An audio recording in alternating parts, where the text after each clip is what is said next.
because I was the strongest, but because I was willing. I did not walk by sight, I walked by faith. Every step I took was for freedom. And for my people, the journey is not over. You are the ones now, because freedom is still calling. Free black women, free powerful legacies.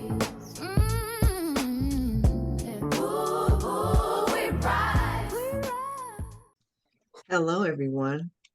I'm glad to see you again. It's been a while since I've been on the podcast, but I'm back with a new theme: faith, freedom, and financial future.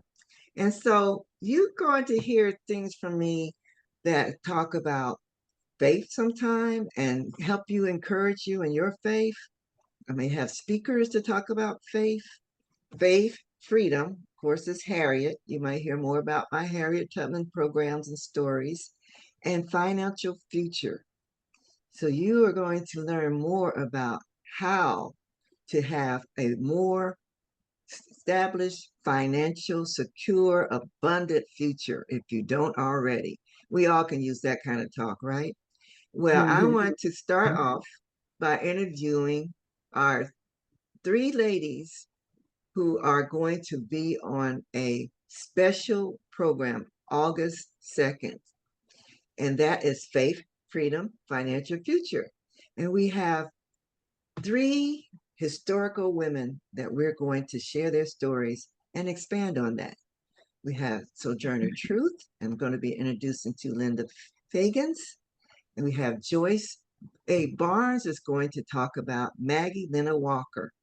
And she's not with us today, but we're also going to have Atiera B. Gordon, which you may remember from other podcasts, who's going to bring us up on the AI world, which we all need to be finding out more how to use AI to save money, save time, save our energy, and help us be more creative in what we're doing.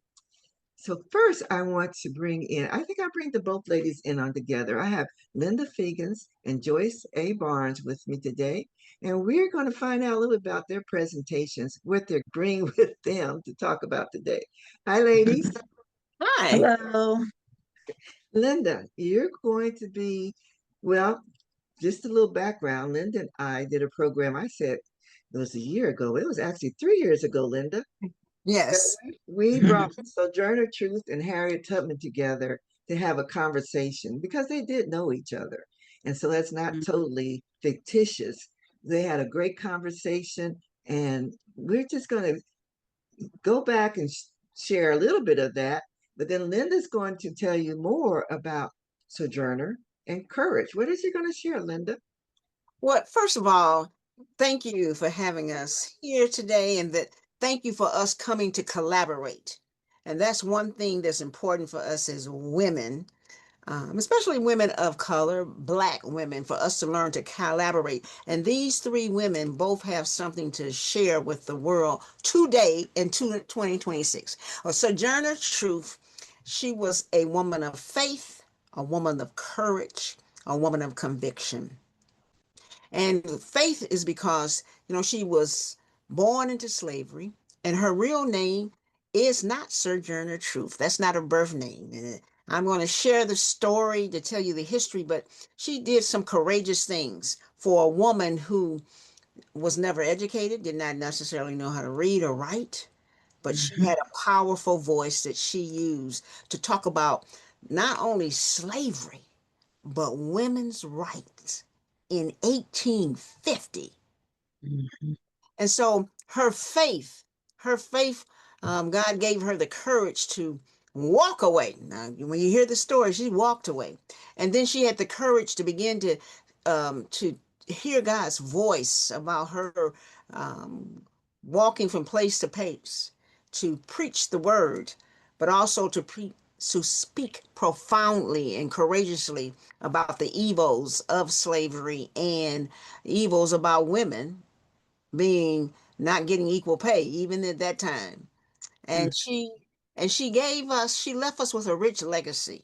She spoke at a convention in 1850 when they didn't want her, when they could not, they were shocked at the this woman who was uneducated, but yet she was so powerful. But it was faith. Faith, even in the midst of your circumstances, even when, it is seeing and believing that you can trust in God. And she certainly did believe that when she went out to begin to courageously speak out. And was she accepted all times? Of course not. But that's when faith comes in. Faith is when you, despite your fear, you do it scared. You open your mouth because you have a greater purpose and you're trusting the Lord. This is your assignment from the Lord, that you are fully persuaded that I have a purpose to say. And she had a great impact. She met with Harriet Tubman, and they had this, and they knew each other. And she not only she did a lot of great things. First of all, it's something I want exciting that she did that nobody knows about in terms of protecting the rights of her son. But reason why she is so important, because today, in light of what we see now, DEI, we see this lack of civility to people of color, trying to suppress the right to vote. And in her time, women wanted their right to vote then. And I think her courage, her faith says a great thing to us today, that we got to continue to speak up courageously. We need to collaborate. We have to do it afraid. And that today that she is still relevant. She's still relevant too. And you are going to tell more about what you're doing today and in the spirit of a sojourner. Tell us a little bit about that. Oh, what I'm doing today is I help women leaders uh, to elevate their voice and turn their expertise into influence by the use of persuasive and strategic communication strategies that change perspectives, that open doors to revenue, to impact and authority. And Sojourner is inspires me, that because she opened her mouth, she used her skills, because she was a powerful speaker. That's what shocked people. This woman who had been a slave, this woman who was, she was very tall, but she had a voice of impact. And so I want to share that and how it's relevant today, that in these times that we as women of color, women period, collaborate and use our voices as tools, as instruments for change, instruments for that have impact in our community for good, and for us to leave a legacy that they're trying to snatch. And we're not going to let them. That's powerful, Linda. That's powerful. And Joyce, tell us about Maggie Lena Walker. Well, thank you, Carol and Linda. It's good to see you again. Carol, thanks for giving us this opportunity to talk about these incredible women. When I listened to Linda and I've heard you talk about Harriet, it struck me tonight how much these women, how much that legacy has carried through. So Sojourner was, I guess, the first born, and then Harriet came about. And Maggie Lena Walker was born in Richmond, Virginia in 1864. So technically a slave. But until her teen years, early teen years, like 11, 12, 13, um, they lived the life of free people in Virginia. And like a lot of people during that time who had been enslaved, they were making progress. Mm-hmm. So Yeah. it was a whole new world that she was born into. Unfortunately, she lost her father to violence, white on black violence, and that plunged her mother, her brother, and herself into a poverty state. But what happened was her mother became an entrepreneur. And so Maggie Lena Walker, from a very, very early age, learned how to make money, learned how to manage money. And those lessons carried through for her. Of course, um, She was a very faithful woman.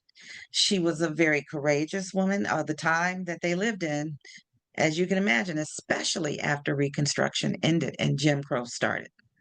That was during her prime years, right? But they learned, they knew how to band together. Mhm. And Maggie Lena Walker became an influential member of the Order of St. Luke's. And it is through that organization, which a lot of us have never heard of, don't know anything about, but it's very powerful. It was one of the many um, organizations that Black people formed during this time after slavery to take care of ourselves. So when people had a death in the family and they couldn't afford to bury them, the community came together and provided the funds. That became institutionalized into insurance policies and insurance organizations. And from there, Lena Walker saw the need for us to not only take care of those very human needs, but also our economic needs, power, and Powerful. potential. And Okay. so she was instrumental in bringing about the Order of St. Luke's Penny Savings Bank. In fact, she became the first Black woman to become what would be equivalent to the president of the bank. And the bank she started lasted in some form from 1903 to about 2005, I believe. So over 100 years.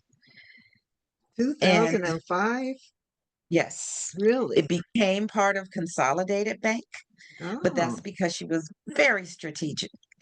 And when the powers that be came after these people who were finding financial independence and freedom, they closed down several banks. Hers survived, but she knew what she had to do, so she merged with the other surviving rival Black bank. And that merger became Consolidated Bank. And it just spread to other cities and other states to become an organization that I believe in the last years of it was headed by a woman still. So she was also very much had in mind the lives of women. She had in mind the lives of all formerly enslaved people and Black people of means when she worked with the Order of St. Luke's and when she started a bank. But she had a special place for how hard it was for women, you know, to prosper. And so Mhm. she made sure that she had women on the board. They opened an emporium, a store that sat below the bank. Almost all of the employees were women. She was about empowering through financial um, knowledge. And that's why she's my spiritual mentor, That's because she said, let's take our nickels and turn them into dollars. all right. That's I want to powerful. take dollars. I want us to take our dollars and turn them into literally billions. And Oh, there's a way to do that. And that's what my organization, the Black Endowment, also known as the Economic Emancipation Monetary Fund, that's what we have a blueprint and a plan to do. that sounds powerful. And that's the kind of information that we're going to be sharing. Now, Harriet Tubman, you all know a little about Harriet, but I'm going to share some stories that you may not know so much about. We're talking faith, freedom, and financial future. Well, Harriet Tubman was a businesswoman. I don't know if you knew that, but she Mhm. was. And I'm going to be sharing that. So, in our program, we have a program coming up on August 2nd. It's at 6 p.m. Eastern Time. This is a free event, but these ladies will go into more about the lives of our, as Joyce said, our historical spiritual mentors. And we actually have video clips of Sojourner, as Linda being Sojourner, myself, as Harriet, having a conversation where they share their stories. And then we also have someone that's portraying Maggie Leonard Walker. So you're going to get a little bit from the people who we're talking about, their stories from themselves, and then we're going to come together and share more. But we also have our own current activities and businesses that we're going to share. And so we don't want to give you the whole program today because we want you to come. But we do want to let you know that after this free program, there are opportunities to go deeper with each of us. Linda, you want to tell us a little bit about your special workshop that's coming after that? My special workshop is going to involve us using our courageous women leader voices. And we're going to talk about how we can elevate our voices collaboratively and as well as individually. We're going to talk about how do we do that and ways and why it's important, why it matters today. It matters. Your voice matters. I talk about own your voice, writing and speaking to influence. And it's about communication strategies. Mhm. So, and you will also learn a few new nuggets that that I gained by the Holy Spirit from Sojourner Truth that's relevant to you today in that workshop. So I look forward to you all coming, for all of us contributing, because iron sharpens iron. So it'll be an interactive. This is an interactive where we can share as well as have some key points to take away that will be of value to women leaders. Great, great. And Joyce, how about yours? Um, well, my special workshop recognizes that wealth is more than just economic, it's also cultural. I mean, they're just inseparable. And we are a unique organization which looks to meld the two together into one platform. And so my special workshop will look at the other part of the platform. The presentation on August 2nd will be the financial future part. And the presentation, the special workshop will be looking to the past, looking to family history, and everything that goes along with that. There are so many stories out there. Every family has stories to tell, and we want to help you discover, rediscover, or if you already know the stories, to preserve them for the generations you will never meet.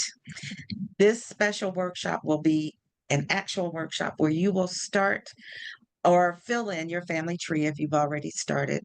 And we'll talk about the tools that you can use to take that family tree and make it blossom and build and learn and in some ways connect to your ancestors beyond not only the ones you've met, but the ones who you've never met and who never met you.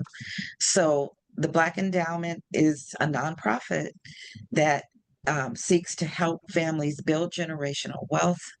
And that generational wealth includes family history, family legacy. We want people to be able to pass down to future generations not only their assets, but also their stories. Powerful, powerful. And I will be Thank you. sharing as far as freedom, and not just freedom of our bodies, freedom of our mind. And I'll tell you about Very important. how Very important. Harriet was able to help other women financially build businesses. Yeah, Harriet Tubman was a businesswoman. That's the stories people don't know about. And that's what I want to bring opportunities to you. In my workshop, it's going to be about financial freedom and financial future. So that it's building on something that Joyce is speaking about, how we can together come together and build finances for the future. But I'm talking about closer to right now. Finances that you can use different ways that people are making extra money these days. And Mhm. us, even us older women, can do things to make extra money. We all have gifts and we all can find ways. So we're going to get some ideas out, give you some suggestions. And Atiera is going to share AI, how we all can use AI in our businesses, like presentations like this beautiful background. Of course, that was AI generated. But do you know how to make the backgrounds and the videos look and pop the way AI is enabling us to do it these days without spending big money for someone to design for us? So we have some great information to share with you. Come to our August 2nd, our presentation, Faith, Freedom, Financial Future, and AI. Again, that is a free. You do have opportunity to upgrade to a VIP where you can select one of our presentations as a bonus, or there's also a premium package that we are all offering that you can have all 4 of our presentations and the recordings. Find out more when you register for Faith, Freedom, Financial Future on August the 2nd, 6 p.m. Eastern Time. That's 3 p.m. Pacific Time. I know you're going to enjoy it, and we want to have a full house. So tell your friends, share this, and let's see you there. Thank you, ladies. I appreciate you being here with me today. And we hope to see a group of all of our friends and relatives in the room when we come together for Faith, Freedom, Financial Future, and AI on August 2nd. Thank you, ladies. Thank you. Bye. Bye-bye.